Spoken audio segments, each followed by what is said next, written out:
Hi நண்பர்களே, இப்போ நம்ம எங்கே வந்திருக்கோம்னா ரொம்ப விசேஷமான ஒரு சாமியார் அம்மாவை பார்க்க வந்திருக்கிறோம். அவங்க சோழி போட்டு வாக்கு சொல்கிறாங்க. ஒரு வீட்டுக்கு வந்திருக்காங்க. அவங்கள போய் இப்போ நம்ம சந்திக்க போகிறோம். வாங்க அனைவரும் சந்திப்போம். வாங்க. என்ன கேட்டா இருக்கானா ஒத்த பட்டங்கள் தான் இல்லை, ரெட்ட பட்டங்கள் தான் இல்லை.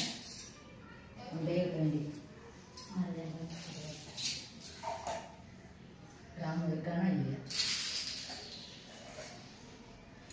2 4 6 இல்லை. சோழி போட்டு அம்மாவை சொல்கிறாங்க. ரொம்ப விசேஷமான ஒரு இது.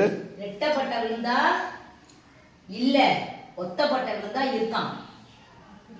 ஒத்தப்பட்ட இல்ல, இது ரெட்டப்பட்ட மொத்தமே. அப்பாவுக்கு வந்துச்சுல 3, இவனுக்கு வரலையே. அப்பாவுக்கு 2 தான் வந்துச்சு. 2 ரெட்டப்பட்ட. ஆனா இவனுக்கு நான் ஒத்தப்பட்ட கேட்டேன். ஒத்தப்பட்ட